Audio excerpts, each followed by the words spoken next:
उत्तर प्रदेश के बरेली जनपद के 124 शहर विधानसभा से समाजवादी पार्टी के संभावित उम्मीदवार प्रमोद बिष्ट से हमारे संवाददाता ने खास बातचीत की।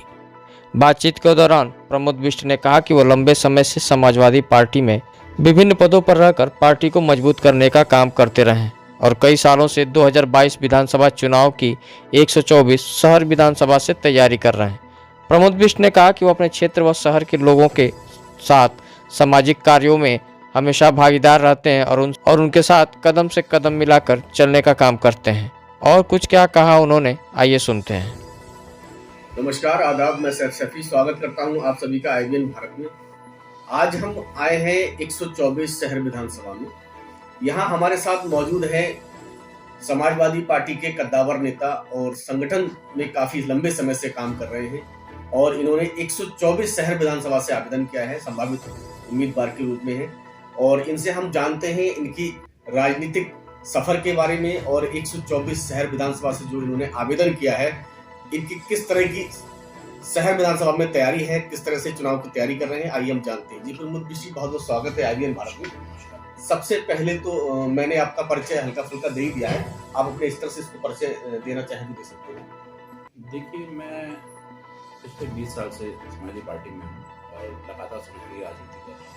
पहले मुझे राष्ट्रीय अध्यक्ष ने जब वो युवा मामलों के प्रभारी थे 2001-2 में, तब मुझे उन्होंने यूथ कांग्रेस में आया था। उसके बाद पार्टी के विभिन्न पदों पर और लगातार पब्लिक में रहता हूँ और इस बार सब आप लोगों के आशीर्वाद से मैंने इस बार 124 शहर विधानसभा के लिए आवेदन किया। बेसिक काफी लंबे समय से आप राजनीति में सक्रिय हैं।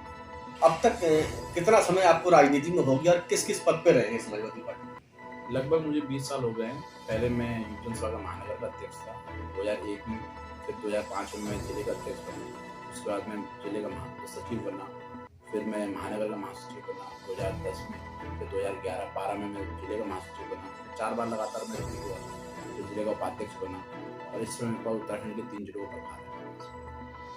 आपने जिस समय से राजनीति शुरू की है उस समय से अब तक क्या समाजवादी के साथ ही जुड़े रहे हैं या इससे पहले कोई और भी आपने पार्टी चेंज की? नहीं, राजनीति की शुरुआत ही इसी पार्टी से करी है और लगातार एक ही पार्टी। संगठन के आप नेता रहे हैं, बरेली में संगठन काफी अच्छी तरह से सक्रिय तौर पे आपने राजनीति की है। 9 विधानसभाएं बरेली में आती है, आपने 124 शहर विधानसभा को ही क्यों चुना? देखिए, मेरी सेवाएं 124 शहर में ज़्यादा हैं, कैंट में भी हैं ज़्यादा, लेकिन क्योंकि यहाँ पर घर भी है, निवास भी है, यहाँ पर्वतीय समाज के लगभग 20 से 25 हज़ार वोट भी है और हमारा क्षेत्र है यहाँ संजय नगर सैनिक कॉलोनी, यहाँ मेरी सेवाएं लगातार रहती हैं। संगठन के माध्यम से जब भी सरकार रही लोगों की खूब मदद करी है, यहाँ विकास कार्य भी कराया है। हमारे क्षेत्र के स्वास्थ्य भी सपा के संबल से हम 2 जीत के आए हैं, तो इसीलिए मैंने इस विधानसभा को ज़्यादा बेहतर समझा। तो यहाँ इतनी है कि किसी वर्ग में आप चले जाइए, चाहे छात्र हो, नौजवान हो, गरीब हो, अमीर हो, मध्यम वर्ग का आदमी, ऐसा कोई वर्ग नहीं है जो परिताड़ित हो। व्यापारी हो, कारोबारी हो, लोग ये कहते थे कि भाई व्यापारियों की सरकार है, लेकिन इस बार व्यापारी भरपूर। और जहाँ तक विकास कार्य की बात है, पूरा शहर खुदा पड़ा। किसी रोड पर आप निकल जाइए, आपको देखते हुए जो आपकी पहले मोटरसाइकिल के टायर 3 या 4 साल चलता होगा, 2 साल में खराब हो जा रहा है। लोगों को बैकबोन प्रॉब्लम हो रही, इतने गड्ढे पड़ रहे हैं, वो रास्ते में गड्ढे हैं, सब जगह टूटा फूटा, कहीं प्लानिंग नहीं है, कोई काम नहीं है और रोजगार बिल्कुल नहीं है। जो कारोबार थे वो भी लोगों में चौपट हो गए और नए रोजगार निकले नहीं। जो सरकार ने जैसा वायदा किया था कि 2 करोड़ रोजगार देंगे, केंद्र सरकार ने वायदा किया था जब मोदी जी देश में सरकार बनाने जा रहे थे, लेकिन कोई भी ऐसे रोजगार नहीं मिला, बल्कि जिनके रोजगार छोटे मोटे चल रहे थे वो भी छिन गए। इसी जैसे अभी आपने कहा था कि आपने उत्तराखंड में भी कई पद हैं आपके पास, काफी वहाँ कई भार संभाल रहे हैं, तो उत्तराखंड के साथ साथ अब जैसे 124 शहर विधानसभा में आपने आवेदन किया है, तो ये इन सबको कैसे मैनेज कर पाएंगे? नहीं, मैं राष्ट्रीय अध्यक्ष जी से इस विषय में चर्चा हुई थी और मैं वहाँ प्रभारी हूँ, वहाँ हम लोग भी वह कुछ करेंगे, 70 सीटें लड़वाएं, वहाँ तैयारी भी चल रही है और बीच में मीटिंगों में जाना पड़ता है, कार्यकर्ता सम्मेलन जाता है, उसके अलावा बाकी टाइम नहीं है। क्षेत्र में आप घूम रहे हैं और काफी आप नाम आप चर्चाओं में आ रहा है, तो मुझे क्या लगता है, जैसे किस तरह की आपकी समाज की सेवाओं को लेकर या समाज के साथ आप किस तरह से खड़े रहते हैं, जो आप काफी चर्चाओं में? देखिए, लगातार संगठन के माध्यम से काम करने का अवसर मिला, लोगों के सुख दुख में हमेशा खड़े रहे।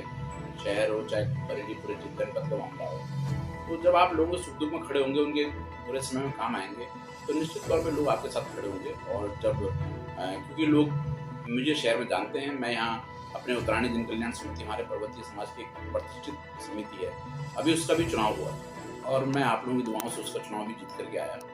तो जब लोगों के आप सुख दुख में रहोगे तो आपकी चर्चाएं भी होंगी, लोग आपका नाम भी ज़्यादा लेंगे। तो यही वजह है कि जब मैंने आवेदन किया तो लोगों को लगता है कि मैं चुनाव जीत सकता हूँ, तो इसलिए मेरी चर्चाएं ज़्यादा है। देखिए, सबसे पहली बात तो मेरा ये रहेगा, जैसे कि शहर विधानसभा से और भी बहुत सारे नेता हैं, समाजवादी पार्टी के संगठन के नेता रहे हैं, पुराने नेता भी हैं और काफी चर्चित नेता भी हैं। उन सबको देखते हुए आप अपने टिकट को लेकर कितने आश्वस्त हैं? उसका अधिकार है कि वो टिकट मांगे, टिकट की दौड़ में, और जिसे एक बार राष्ट्रीय अध्यक्ष जी टिकट दे दे, उसके बाद वो अखिलेश जी का कैंडिडेट हो जाता है, तो फिर सबको उसी को लड़ाना चाहिए। मेरी 20 साल लगातार सेवाएं हैं, पार्टी के लिए ईमानदारी से काम किया, तो मुझे उम्मीद है राष्ट्रीय अध्यक्ष जी मुझे टिकट देंगे।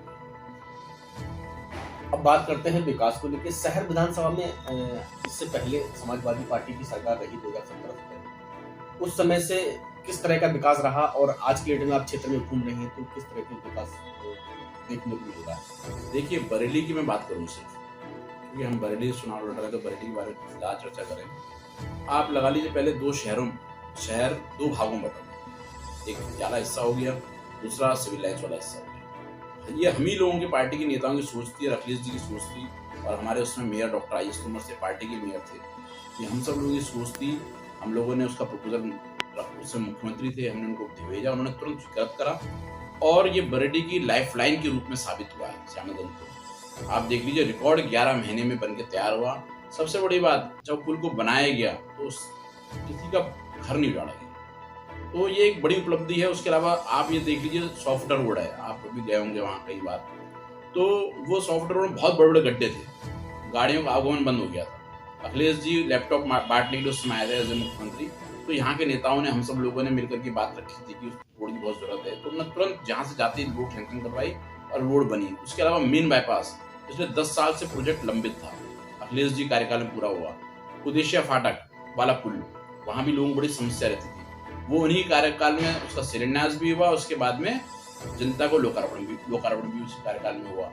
और ये आइवेराई पुल जो आज बन रहा है, अभी चालू हुआ है, अभी पब्लिक को समर्पित हो गया है, ये भी हमारी पार्टी में नहीं रखी। लाल फाटक का प्रपोजल, वो भी हमारी पार्टी की सरकार ने रखा। तो उन्होंने बरेली के, फिर आप हाईवेज की बात कर लीजिए, यहाँ से उत्तरांचल वाला रास्ता जोड़ता है बहेड़ी होते हुए, ये भी उन्होंने बनाया। यहाँ से बदायूं वाला रास्ता जरूर देख लो, वो भी उन्होंने बनाया। तो बड़े प्रोग्रेसिव आदमी हैं, और मुझे लगता है कि उन्होंने बीजेपी का फॉर्मूला है, डिवाइड एंड रूल वाला फॉर्मूला, देखिए वो 1 या 2 बार चल सकता, हमेशा नहीं चलता। तो अब हम तो लोगों के बीच बैठ रहे हैं, जा रहे हैं, पूछते भी हैं। मैं व्यक्तिगत तौर से पूछता हूँ कि क्या फिर ये फूट डाल के राज करने में कामयाब होंगे? तो लोग कहते हैं नहीं, इस बार नहीं, बहुत हो गया। क्योंकि वरीयताएं कुछ और भी हैं, सिर्फ हिंदू मुस्लिम ही वरीयता नहीं है, सिर्फ मंदिर मस्जिद ही वरीयता नहीं है। मंदिर हम भी जाते हैं, जो मुस्लिम होगा मस्जिद जाता है, किसी को सेकुलर देश है हमारा, किसी को कोई रोक टोक नहीं है। लेकिन उसके अलावा और समस्याएं हैं, विकास है, रोजगार है, कारोबार है, तो ये सब समस्याओं को भी देखना पड़ेगा। सिर्फ एचएम पे चुनाव लड़े कोई पार्टी और वो जीवन भर लड़ती रहे, ऐसा संभव नहीं। बात अब करते हैं, जैसे अभी आपने कहा कि बात करती है, तो मेरा सवाल आपसे ये है, लाल टोपी, लाल रंग को लेकर काफी सुर्खी में बात चलती है, उसके बारे में बताइए। देखिए, वैसे लाल रंग तो क्रांति का रंग है और हमेशा समाजवाद का रंग रहा हमेशा। और जो देश के प्रधानमंत्री जी ने रैली में चर्चा करी लाल टोपी की, उसकी वजह यह है कि इनके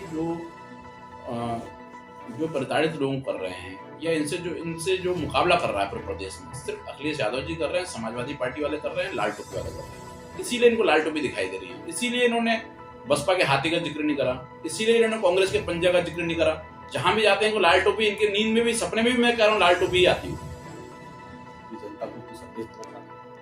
देखिए, मैं तो यही कहना चाहूँगा कि बरेली की जनता बहुत समझदार है और अब इनके बहकावे में ना पाएं। आपने लगातार पिछले कई दो कार्यकाल अभी लगातार शहर सीट के जो नए परिसीमन के बाद में 2 बार आपने बीजेपी को जिताया है। इस बार समाजवादी पार्टी का विधायक जिता के भेजें, भले ही टिकट मुझे दें, राष्ट्रपति दीजिए, किसी को भी दें, लेकिन इस बार साइकिल को वोट दें और समाजवादी पार्टी को जिता के भेजें और प्रदेश में अखिलेश यादव जी को मुख्यमंत्री